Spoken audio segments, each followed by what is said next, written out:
this go out is now? Oh, okay. This is Lady Myya. I am here with my bro, Wendell Fields, y'all. Okay, look, I love the way he says it. He gonna say it way better than I can say it. But certainly, I finally got him. I got him, and I was just like, "Come on now, we're supposed to be doing this. Let's do it. Let's do it. We got to show these people what's happening now." We did a live together, y'all. We did Woo. a live. It was awesome. Y'all missed it. I'm telling you. Boy, You might want that to go lady back and good. look. It was so much fun. But we were talking about mental health, and we were talking Mm-hmm. about the anthology that Yes, he is a yes. part of, and Oh we just, yeah.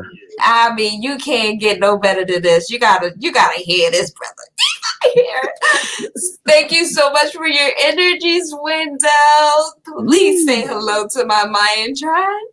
Hello. This is Wendell Fields talking to you. Oh yeah, Wendell Fields. I like saying that name. Woo! It gets me what? Every time, you all. It gets me every time. Boy, y'all gotta understand that name. I didn't like that name before because that name was trouble. Let me tell you. Anytime you heard Wendell, I know that something is on. I did something wrong, y'all. I did something wrong. And that's how it came to be about. Anytime I heard my name, I just knew it was in something that was going to be bad. One day, I was visiting an old place where I used to work, and a lady by the name of Philantra Johnson. She saw me from a side view. She never saw me from the front view. She only saw me from the side view. And this is what she said. She said, Wendell Fields, where you been, boy?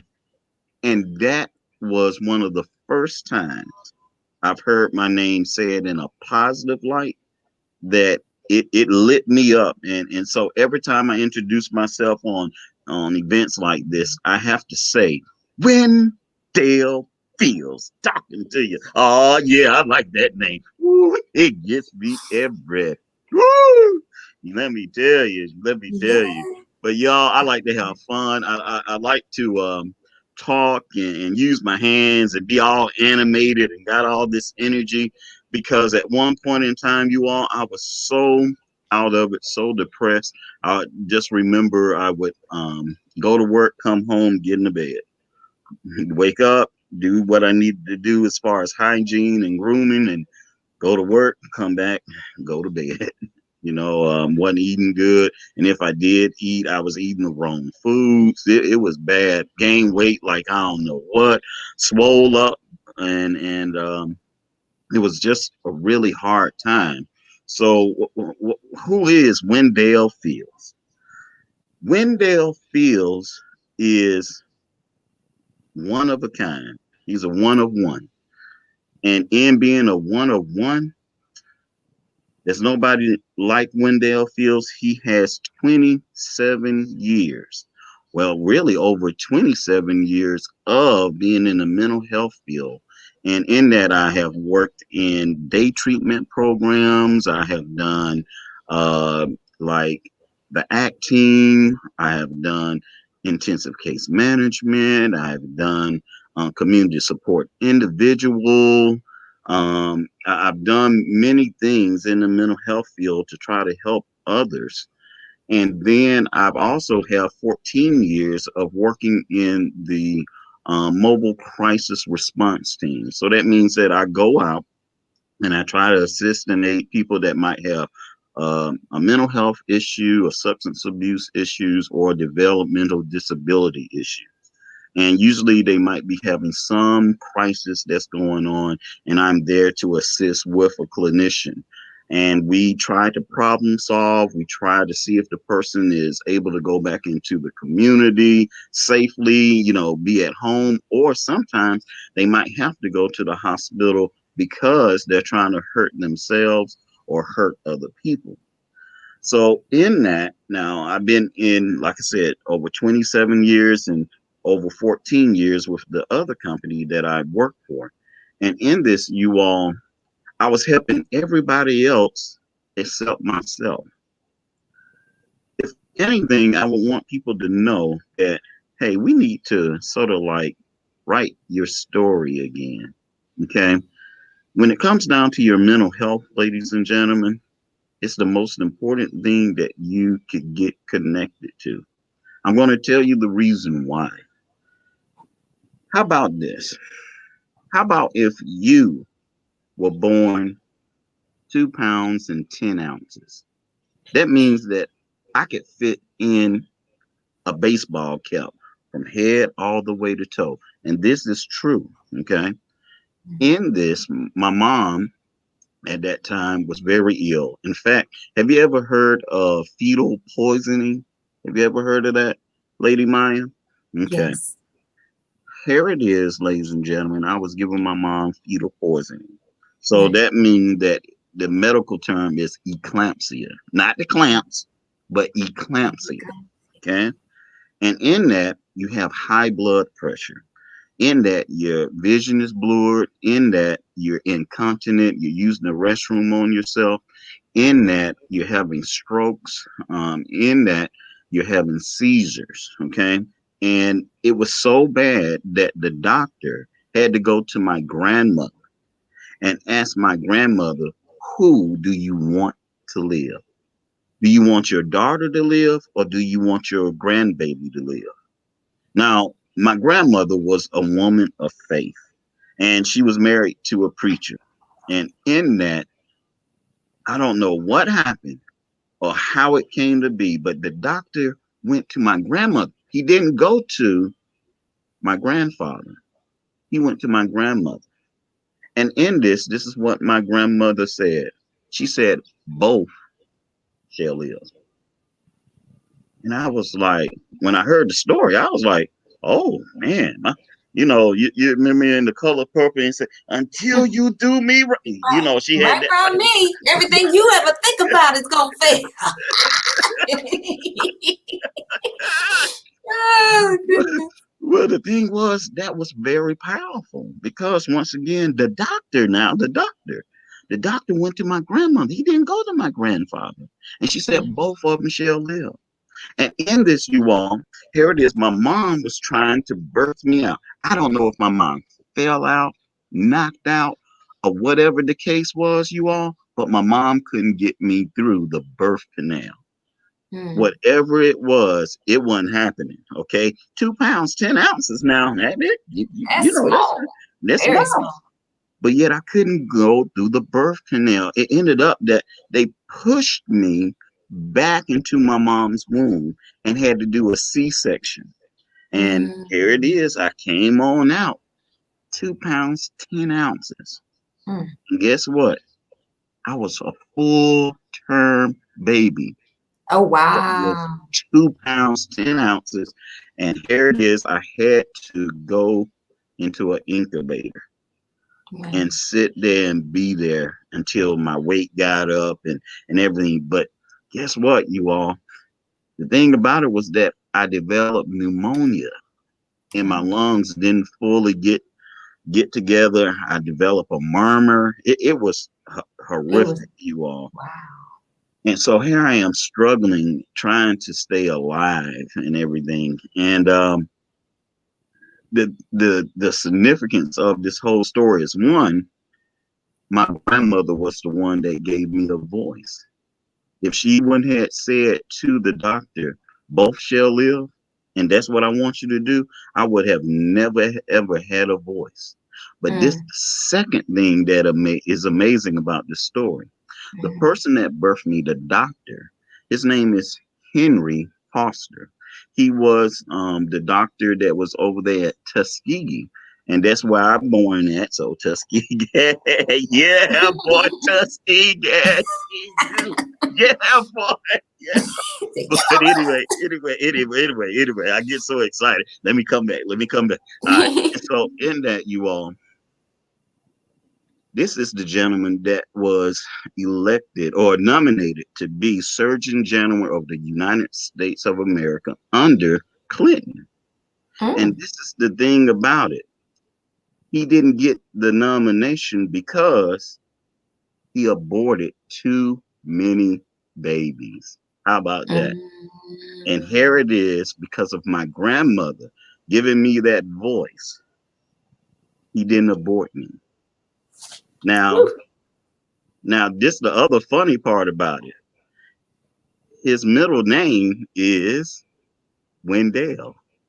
And that's how I got my name, Wendell, after the doctor. And then I got my middle name from my dad and so forth and so on. But I think she wanted it to be a testament of you can do good. So, you know, that's the whole significance of my name and my birth and all of that. Okay. Wow. So here it is. I came out the womb fighting to be alive, to be a fighter, to be all of this. And so it ends up that as my childhood grow up, because guess what? I got to go home. Everything was, I mean, sooky. I was with mom, dad, all these things are going on. And man, the world was for Wendell Fields. Oh, yeah. Looking around and learning my environment and learning this and that. But with you being 2 pounds and 10 ounces, you're growing.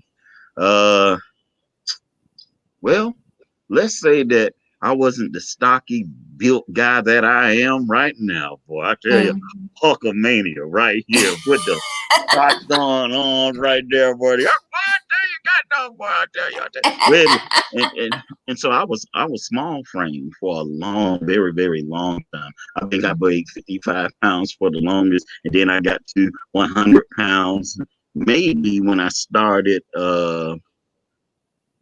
high school, ninth grade or something. And, I weighed a buck 50 later on. But in that, I realized that, other people's statue, because I was vertically challenged, people picked those people who had that tallness, that stockiness, all those good things. And I found that I couldn't make a whole lot of friends because of my size. And so in that, people would pick on me. I was bullied a whole lot, and it was very difficult to be Wendell during that time. And so in this, you all, I I'm I'm just going to be vulnerable at this time. Is that okay? That is perfectly fine, sir. During that time of growing up, as a child, I was molested. I was molested not just by men, but I was molested by women too. And it stirred my understanding of how to relate to people. Okay. In this, with being molested and things of that nature, it made me shy. It made me afraid of people. It made me not want to trust people. But yet, I knew that I needed that. I needed that connection with people. Okay. And in that, I thought that the way of connecting with people was through sex. And at a young age, how about 4 years old, I learned about that thing. Okay. And it messed up my mind to the point where I thought that that's how you're supposed to do everybody, you know? And and here it is. I'm skinny, I'm small frame. Yeah, when you're younger, you don't know no better, and you're doing what the culture says to do. Whatever been taught to you, you're doing that, and so I got involved in having sex at a very young age, and once again, that's what I thought how you connect with people. Okay, with the bullying and things of that nature, and wanting that affection, but yet you know, it was a struggle there in my teen years, and I had I had a couple of friends, but I had one good friend, and we would talk and everything, and that was my only friend. I mean, really good friend, and so I had this mindset and this feeling of being alone. and constantly being alone. And I Mm, remember going through high school feeling awkward, feeling out of bounds with other people because I just didn't fit in. I mean, I'm a nerd. I'm considered a nerd, okay? A African American nerd who is mm, skinny when who got this mm. big old y'all. If I showed you the picture, I had this high top fade, y'all. My head looked like a bullet. That's how Said a it was. bullet. It that thing was like that. And I remembered when I first started running track, ninth grade, I was a buck 50 or less. And I was that big, Mm, okay, that big. And I just remember, the attractive ladies, the girls, of course they weren't going to pick me because I'm not all that much to see. mm, And then, seeing that I couldn't be social, so to say, I tried to get into books. And well, when I was growing up, you all, I made them C's, D's, and F's because I really didn't have that for school. Because mm, once again, school was that social piece. And mm, since I wasn't liked, since didn't get the attention, I didn't do well in school. Okay. And in that, you all, I craved that attention to be person, but mm, I felt like I had to put the mask of performance on to try to mm, get people to like me. So the mm, laughing and all of that, I could do that pretty good, but mm, mm, mm. I remember, so high school, I finally got through that, but you all, I felt real bad. I still felt alone. At this time, my sister was going to college and everything, and she was in another state, and I felt just alone. And my one friend, he was going into the military, and I remember I went to Tuskegee, and he came up with me, and we were kidding around this and that, and it was time for him to go. And he went on back with my parents, and there I was at Tuskegee alone. And I remember my roommate, he was from Chicago, and I like, hey, I got a roommate, this that.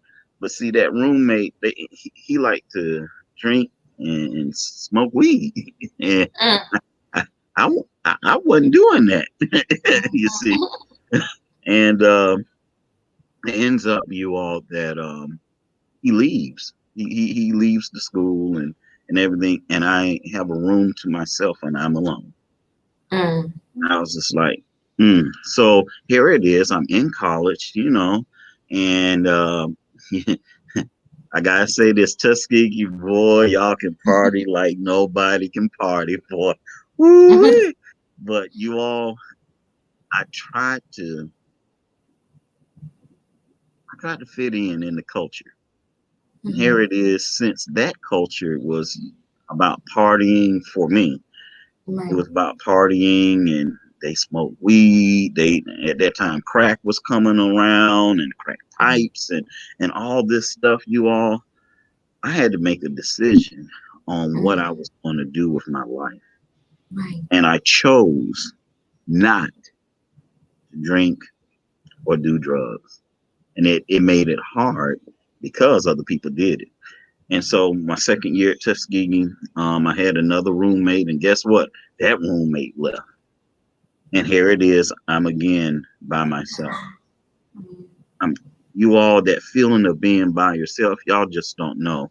With with feeling odd, with feeling like I didn't have a friend in the world.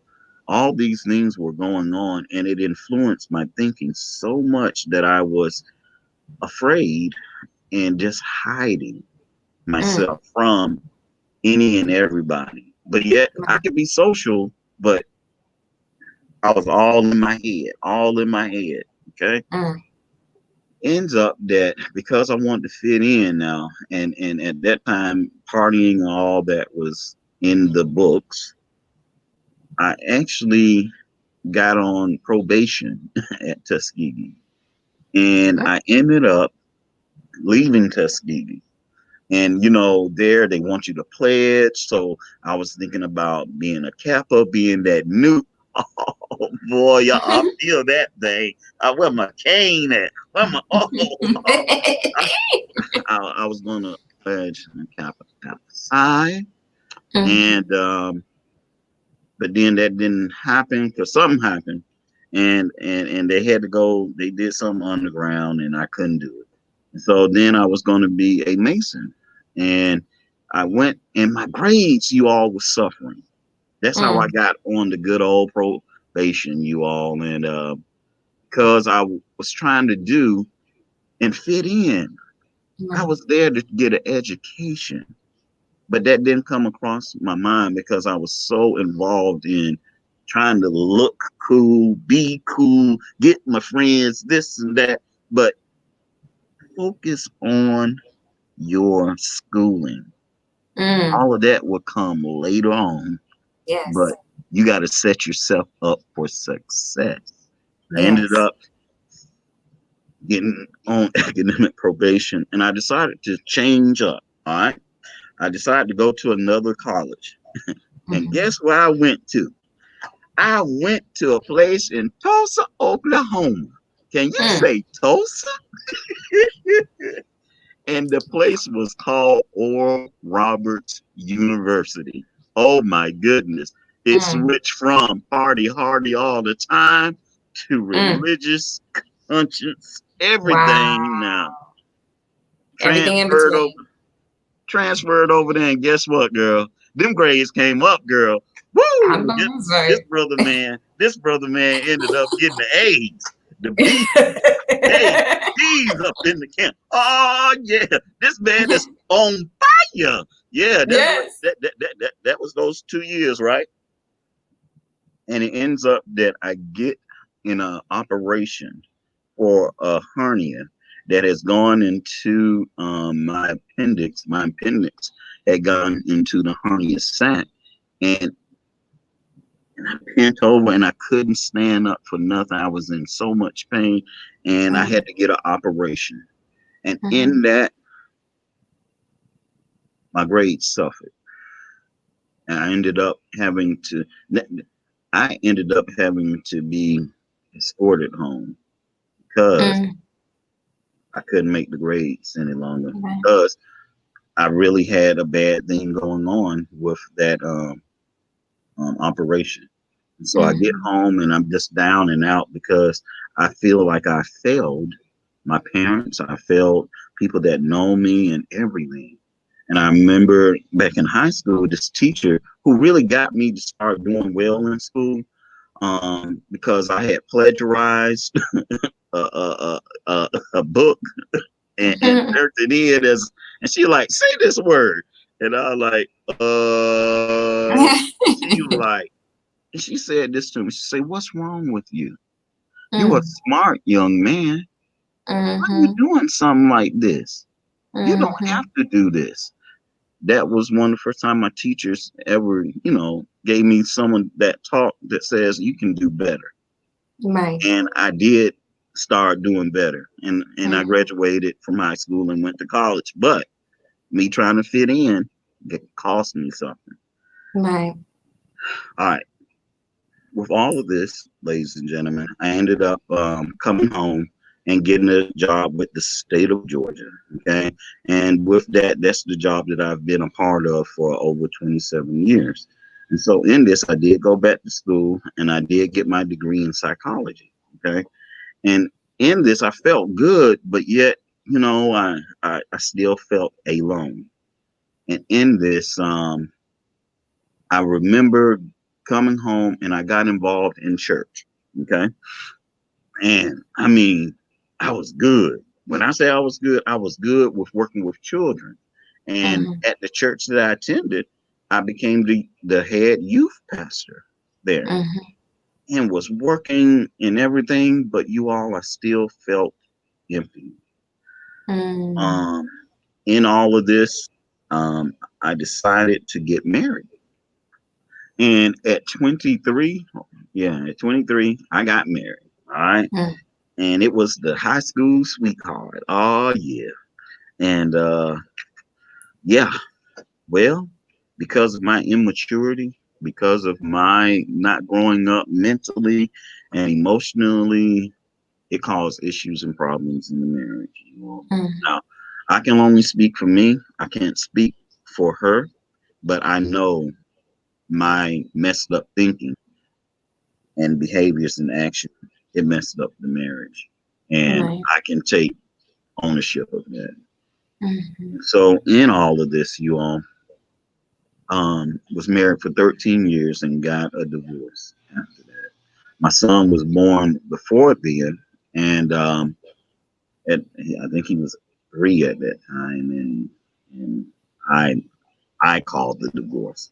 Okay, Mm-hmm. and it was just one thing after another where failure and failure and failure in my mind was still going.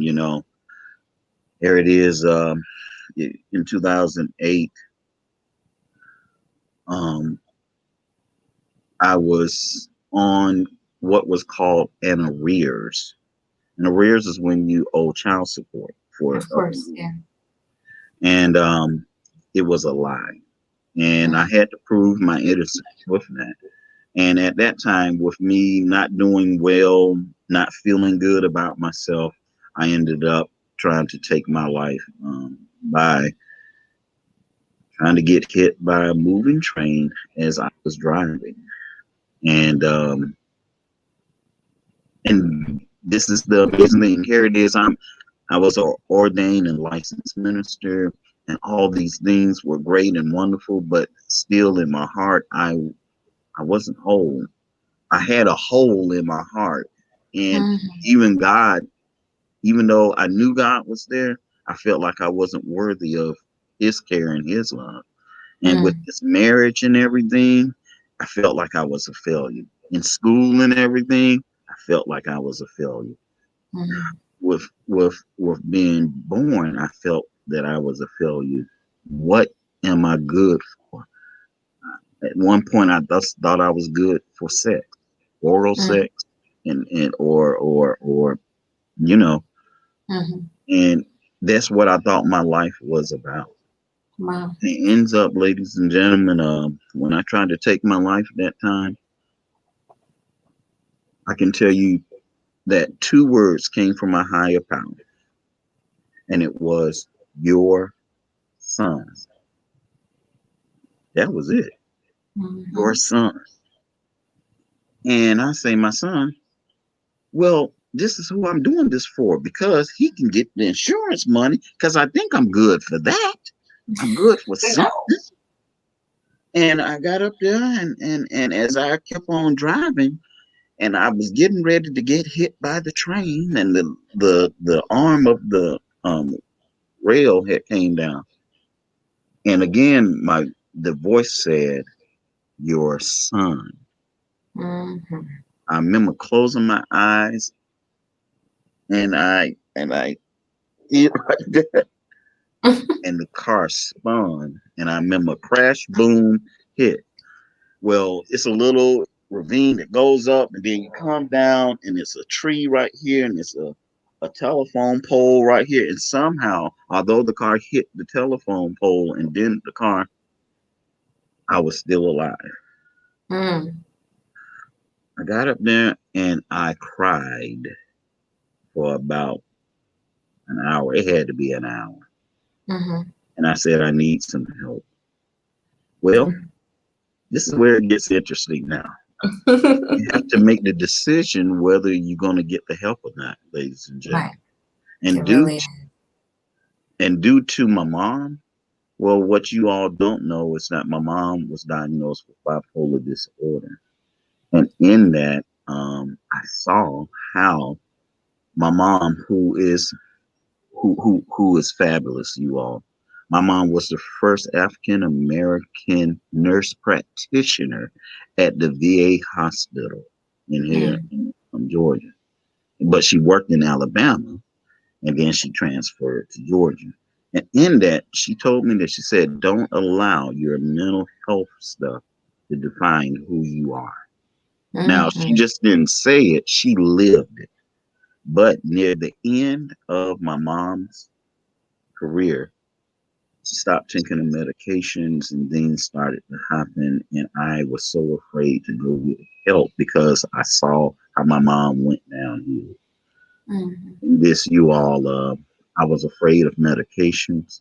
I was afraid of doing talk therapy.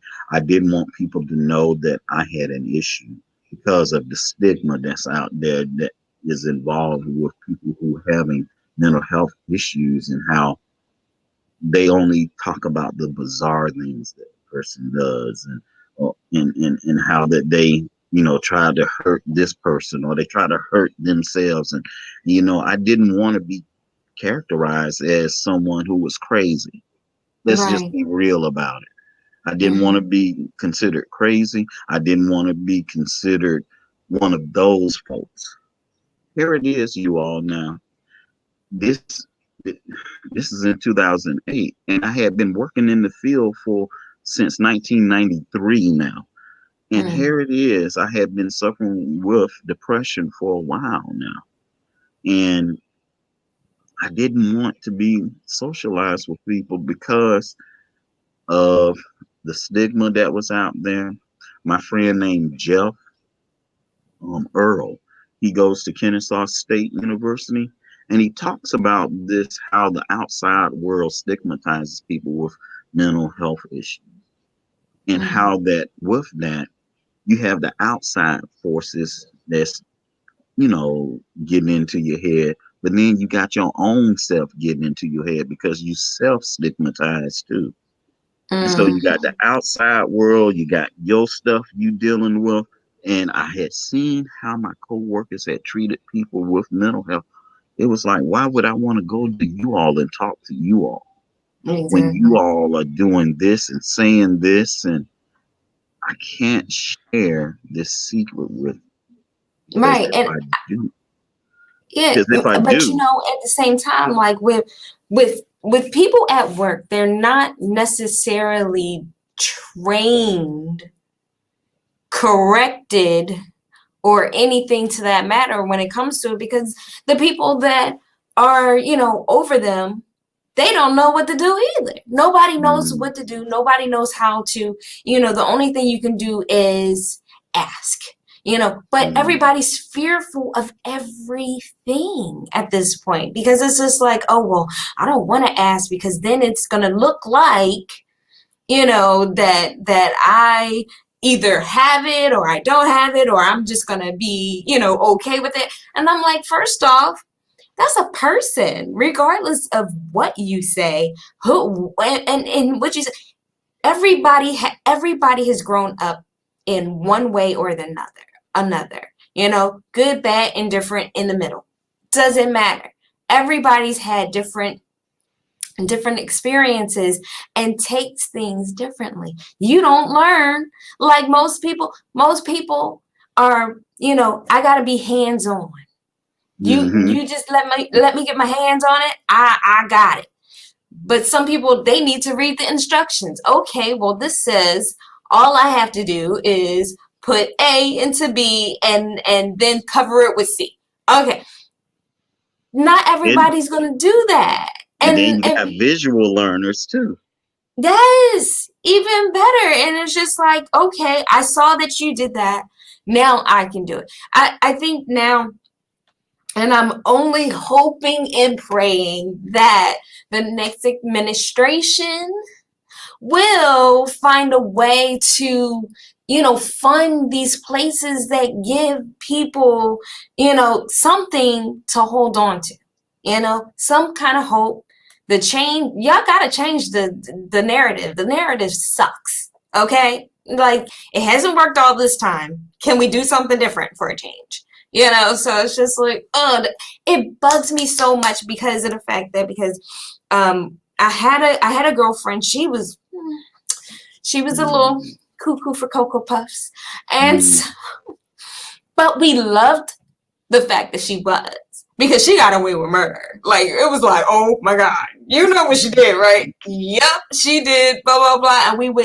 And she would come in a room and we would just laugh. And she'd be like, what y'all laughing at? And we would be like, remember what you did? And she'd be like, oh yeah, I did do that, didn't I? And so, we were still okay with the fact that she was the way she was. But at the same time, it didn't really occur to us that there was anything different outside of that, because it was just like there were so many people in our neighborhood that had the same issue. We would joke around with her and be like, "Yeah, my girlfriend got papers, man." Like she, because she was Mm. very, very animated with what she would do and how she would respond to certain things. Yes, that was the nice way to put it, right? Like, she was really animated. But, like, to me, it was fun because of the fact that, like, oh, they would call her crazy, but I'm like, y'all don't know crazy. Y'all don't know crazy. I'm like, I'm crazy. Let me tell you about what I did. And they'd be like, what? But I wore it with a badge of honor, and I was walking with her like, psh, we crazy, okay? Together. And we gonna wear this thing, and we're just gonna make it happen and do what it do. And so it was different for us, growing up and different things like that. I guess it's just a perspective. It depends on the people around you, and if they can, just understand one, or want to understand. I mean, that's a big thing. That's it right there. They gotta want to understand. They It's have to true. have that willingness to understand. And Yeah, and in all of this, I had to take a stance of being willing to work on me. But it took me a while, ladies and gentlemen. I right. didn't start working on me until about mm, I was 48 years old. So Mm-hmm. it's been from my teen years all the way up now until my adulthood. And Mm. let's just say I'm 50. Get Ish, ready to be yes. 50. Uh, but it's never too late to rewrite your story. It's never too late to start working on your health. And although things came up and I was afraid to take meds, I was afraid to do talk therapy. Um, it ended up that I went to a psychiatrist, a black known psychiatrist, and I looked up at his picture, and he had two elephants that were in that picture, and they were going at it. And Mm-hmm. I say, hey man, what's up with the picture? Why you got these two elephants in here? It don't match with nothing up in here. And he say, what do you see? I say, I see two elephants going at it. He say, well, who is the elephant hurting?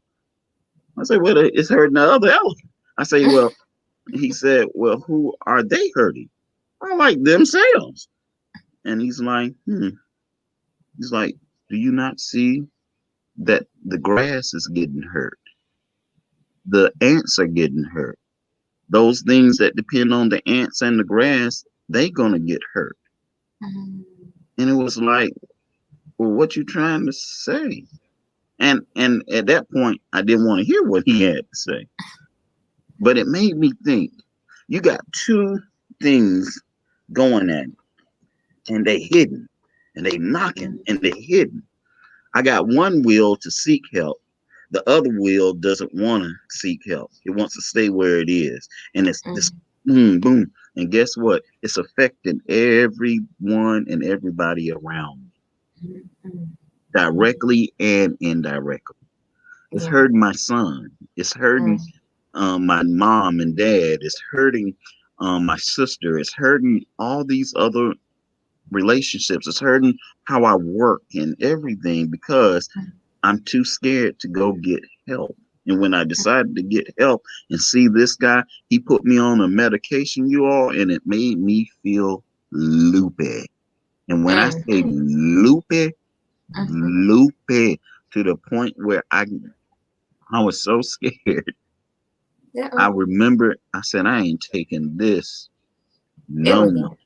good. Mm-hmm. Left that thing alone, and I went all the way from that had to be 2009. It had to be 2012 or 13. Mhm. Mind you, I wasn't taking medication before, and now I'm Mhm. taking medication, and it made me feel, look, I ain't taking that. And Mhm. I didn't start working on this thing until I met Mr. Kevin Hines, and that was in 2017. So I Mm. had been dealing with depression, depressive symptoms, all of this, all the way from Mm. teenage years, all the way now until 2017, where I met Mr. Kevin Hines. Mr. Kevin Hines was invited to a mental health symposium and he was the guest speaker. And this is the young man that jumped off the Golden State Bridge Mm. to commit suicide. And I shouldn't say commit, but at that time, that's what it That's was it. called. Right. And in that, he jumped off, and in jumping off, he said that in midair, he said, "What am I doing? I do Mm. not want to die. I want to live. I want to live. I want Mm. to live." Mm. And he hit that water and he towed up his back like nobody's business. Mhm. That man had me crying in there because in my heart and in my mind, it was like, I want to live. I want to Mm. live. I want Mm. to live, but I don't know how. I'm Right. scared. Right. You all, Mm. I remember going up to Kevin and I say, man, you saved my life. He said, what you mean? I just said, you saved my life. You all, I was thinking about taking my life again. I Mm. was thinking about taking my life because I was tired of the pain, the hurt, and everything that I was going through. Mm.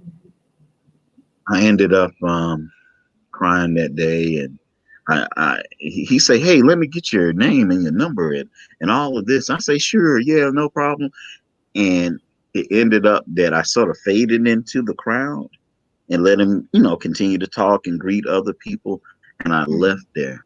But he changed my perspective on what happened if I try to heal myself and it doesn't work and I end up like him or worse.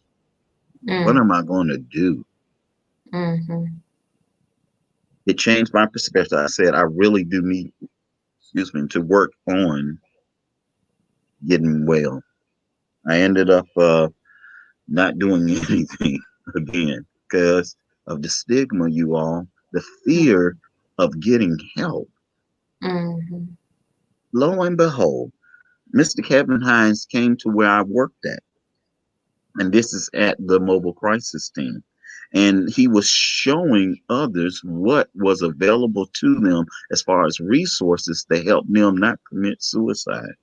He Mm. looked at me and he said, I know you. And I say, I know you too. And we started laughing. And he say, you you never did tell me. You never did tell me who you were. And I say, yeah, yeah. And I say, I got something to share with you. And he's like, what? And I say, because of what you did, what you said, how you shared your story, it changed my perspective on life. And that's the reason I came to you and said, you saved my life. And he's saying, stop. Because now he's making a film, he's making a documentary about Mm. suicide. And he says, we need to get this on film. And I say, for real? And he's like, yeah. He say, don't tell me nothing more. And I said, oh, okay. And we get Mhm. up there and he shows how, if you're thinking about taking your life, how that there are hotlines out there to help you with suicide prevention and how that you can call the numbers and the resources to get help immediately. Okay. Mhm. And so after we showed the call center and then we showed how the mobile crisis response team goes out to see the person in the community and tries to help and everything, He said, "Let's talk to you. You shared something with me, and this is how I got to be in his film." And I told him how he saved my life by giving me a different perspective about not trying to take my life, Mhm. and that it is worth more to fight for than it is to try to die at. Mhm. And he got up there, and I shared everything in the film. And do you know that film has now grossed a whole lot of, not money, but I know it did, but awards Mhm. for telling the truth about people who are depressed and who are thinking about taking their life. You think Mhm. that it's one thing, but ladies and gentlemen, it's a whole different thing. It's a Mhm. it's a it's a combination of things. For me, it was a combination of low self-esteem, low self-worth. I hated myself. I hated the way I looked. Mhm. Everybody picked on me. I thought I was only useful for sex. I thought I was only useful for getting money and all these things. And I found out that I felt worthless. Mhm. And yet, when this guy spoke, he changed my whole world in thinking that I am worth something. My life matters. Your Mhm. life matters. And I Mhm. got up there when that movie came out. It came out with Suicide, the Ripple Effect. And it's called that because you can change a bad thing into a good thing and have the ripples to go out and touch other people. He did Mhm. that with his storytelling for me, and it touched me to where I finally gained the confidence to go in and tell somebody. The person who I told was my supervisor at my other job, full time job. And she told me, she said, "Wonder what's wrong with you?" And I say, I don't know. She like, what's going on? And I Mhm. finally broke down and was honest and told her everything. Mhm. In this, she said, "You know what? I think you're depressed and you should go and get help." And she shared with me her story of her depression and what she had been going through and the medications she was taking. And in that, you all, I felt so relieved that I could tell someone. They didn't shame me. Mhm. I went and I told my doctor, and my doctor was gentle and kind, and he wasn't critical. He wasn't stigmatizing me. He say, as a black man, it's so hard on us.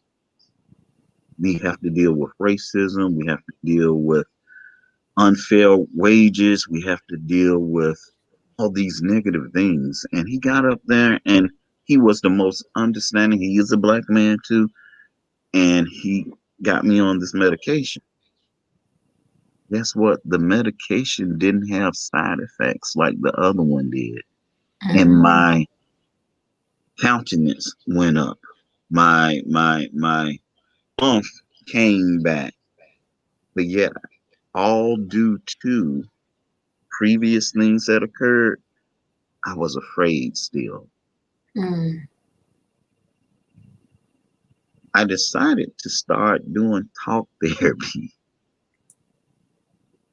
and sharing my story and gaining confidence with talking about the things that I never thought I would talk about. In fact, Mhm. just this year, you all, I Mhm. started to talk about the abuse, the molestation that I've been involved in and how Mhm. it's affected my life. This year, I'm 50 years old and hadn't told a soul except Mhm. when I was sharing my story. And in that, it has, with me telling it, it has strengthened me to not be ashamed, but to understand how these things affect me and how it affects other people. Mhm. I'm just not coping with something, ladies and gentlemen. I'm Mhm. resolving. when you start resolving stuff, you can breathe again. Mm-hmm. And so, yes, talk therapy, yes, medication, yes, but here it is. I'm that minister. I'm a licensed and ordained minister. I've been a pastor of a church and all these good stuff now. But until I came correct, until I became truthful with any and everything, Mm-hmm. that's when my life got better. Mm-hmm. Your life can get better. You got to Mm-hmm. stop hiding. You got to Mm-hmm. stop hiding between the alcohol that you drink so much and it just tears up your life. The drugs that you've been smoking, using, doing, shooting, all of that. The sexing that you've been doing, come on.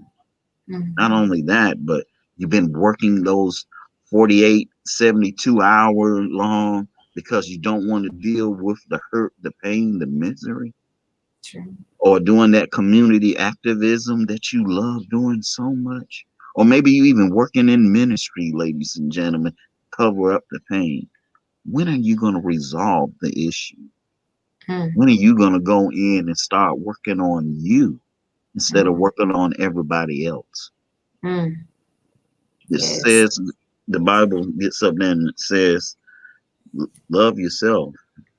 It does say that to love yourself. And it says to love others too, as you Yes. love yourself. But if you haven't taken the time to know how to love you, How can you love anybody else? say it right. Mm-hmm. Mm-mm-mm-mm. I lost my manhood. I lost a lot of stuff because I didn't take care of me because I was Mm-hmm. trying to take care of everybody else. Yeah, I'm that's not true. selfish. Believe Mm-hmm. me, I'm not. But you Mm-hmm. got to learn boundaries now. You got to Yes. learn healthy boundaries now. Yes, exactly. And I'm Wow. learning that. And I'm becoming more and more. And as I share my story tonight with you, Lady Myya, strength is came, peace is came, because Mm-hmm. I can connect the dots on my life and say, wow, that's how that that's how that messed me up. Man, golly. I understand how my marriage could be jacked up and messed up because of my actions, my behaviors, my thoughts, my Mm-hmm. and it's like start looking at you as the person in that mirror instead of someone else. And focus Right. on Yeah. That's that so true. And I guess for me, I refuse to think that way, because so many people have told me that I was supposed to. And I'm one of those folks that I don't do what everybody told me to do. I don't. But I mean, it's good and it's bad, at the same time. It's just like, they tell you, hey, the stove is hot, honey. I'm like, how hot is it? Let's try. Let's try to see what, okay. So I guess for me, I really appreciate you. I do. I really do. Because like every time we get the opportunity to talk and I learn more and I'm like, man, you know, how many people really need to hear this story. You know how many people that, we're all feeling some type of effect at this point, especially with the climate that we're in and different it. things like that. And I'm pretty sure we are not the only ones kind of going, we can go cuckoo for Cocoa Puffs because everybody else is too. Say it right. Say it It's the right. truth. It's the truth because I mean, we don't all know how to respond to something like this. We Mm-hmm. don't know, what's coming, if anything's coming, or if it's never going to leave, or there's so many different variables that could happen. And the fear, because I think a lot of things do respond on fear because of the fear of, like you said, the fear of people saying what they say, the fear of people treating you the way they do. That fear is deadly. It is deadly. And it's just like we sometimes understandably look and try to take on the whole picture as a whole, as opposed to, okay, let me step back. Let me take it chunk by chunk as opposed to trying to deal with it all at the same time. You know? And if we could, I think it would be a little easier. You know, we can't take a whole pizza to the head. Like that's just not gonna work. It's bite by bite, correct? Correct. So why look at life that way? We got a whole pie and we trying to take it all on at the same time. Let's take it bite by bite. It's gonna take, if it take day by day, if it take year by year, heck, sometimes it take minutes by minutes. Cause you know, sister, Say it right. Say it, girl. I Say be it. on that one. I be on that one right there, sir.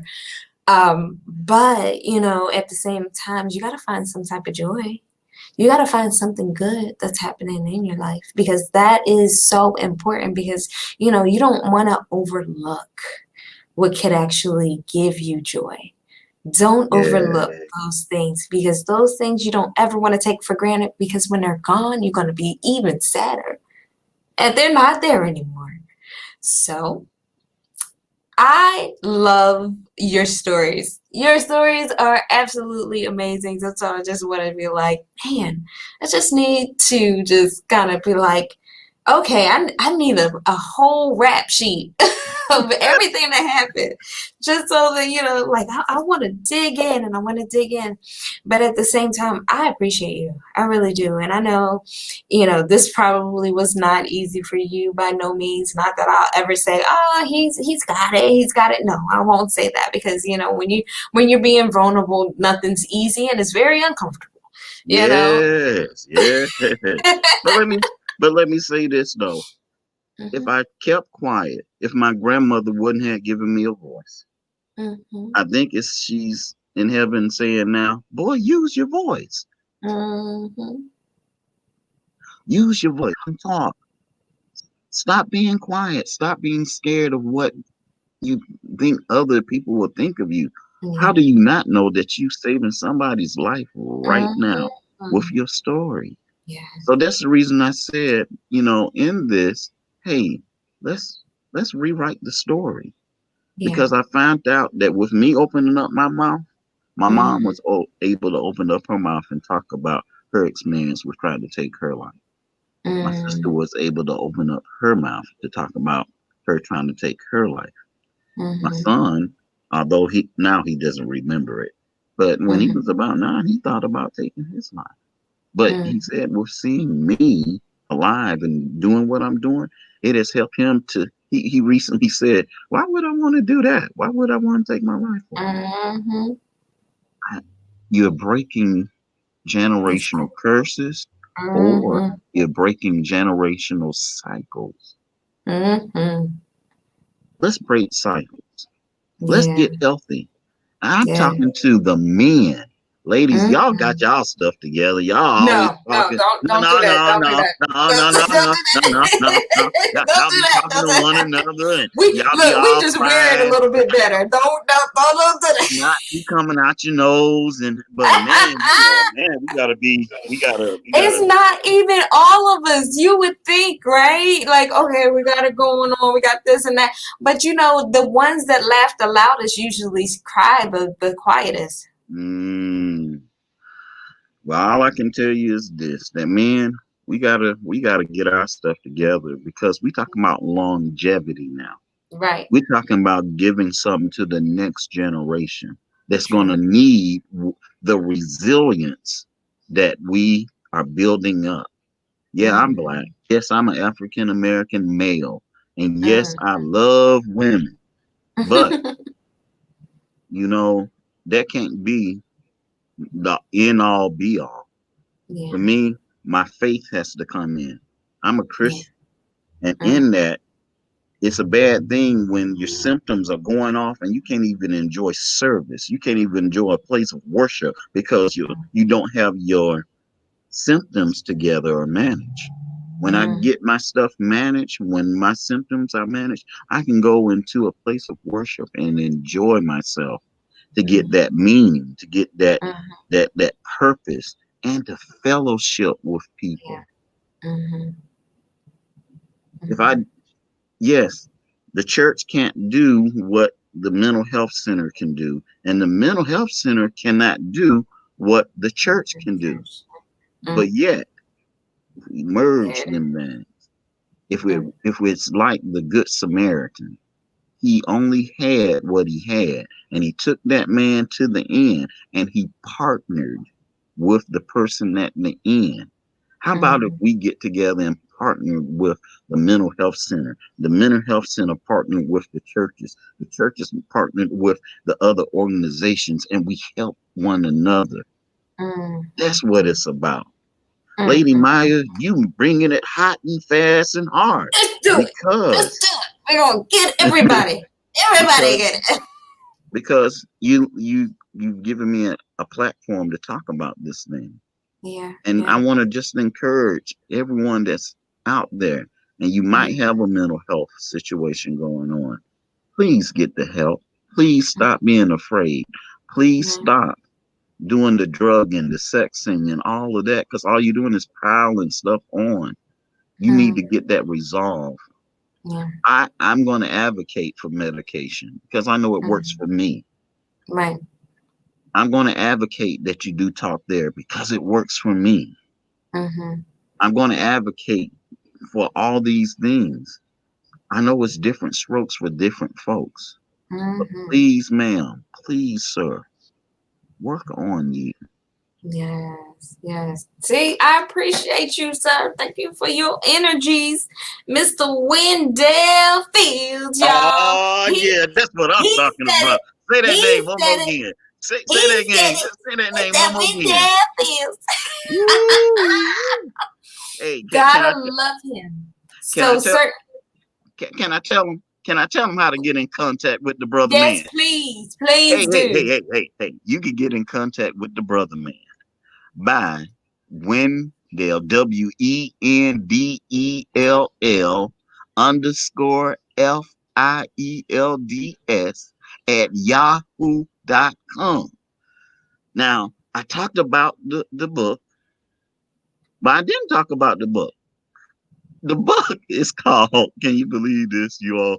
The book is called There's No Health Without Mental Health Anthology. Can you say that? Mm-hmm. Anthology. One more And again. Anthology. All right. Men and mental health. Let's talk about it. And me and 14 other people and two ladies got together and we did this book to share stories with you. We got a pimp, we got a male escort, we got this guy who was living in the trailer of an abandoned trailer wrapped in a mattress and who has made it out to be great. I mean, those are just a couple of stories there. But right. I'm telling you, it's about recovery and being the best that you can be. Hey, look for it. There's no health Yes. without mental health. Anthology, Men and Mental Health. Let's talk about it. And look for the Mm. movie, Suicide, The Ripple Effect, with See Kevin what's Hines and your mm. boy. And that's how Yes. you can reach me. You can reach me on Facebook or you can reach me even on Instagram, WENDB as in boy, L as in Larry, E as in eagle, and W as in whistle on Instagram. Win Winner, blue. sir. The Woo. winner. That's the winner. The Let's see, you got winner. hair to do all that. Huh? Yeah, that thing gone now. And that pot Look, belly look, has look. came, but boy, I had to let it go just down a little bit. But I later, man. appreciate you, Mr. Thank you, Wendell. You are Leah Meyer. I'm amazing. bowing down, Leah Meyer. Thank you. I'm bowing down, and I want to say Well, thank you so much for the opportunity to share, to hopefully give someone some hope, hopefully give someone some guidance, give them some yes, light, and give them yes. some strength, because that's what it's Mm-hmm. going to take. It's going to take you being committed to work with you, and that's what True. it's going to have to be. And I just thank you Mm-hmm. for letting me being graced and peppered by your presence, by your audience, by your tribe, and and and just keep on making it better. Let's try to make Okay. that thing better. Let's Yes. rewrite that story because Yeah. the story hasn't ended yet. No. And it shouldn't until we long gone, okay? Yes, ma'am. So I want my Mayan tribe. I thank you so much for just being super fans and just super fantastic Woohoo! people. You guys rock and roll. You guys are the reason why I do what I do. I want you guys to feel good about yourselves as well. You maybe you are having issues with, going forward. You may have things that happen in your past that you may not be able to kind of get past to get to your future. So we definitely want you to have all your resources available to you at all times. I have so many different things coming up for you guys. You guys. Do you understand Woohoo! how much stuff I have going on? You don't. You don't. Not yet. We'll get there. We'll get there.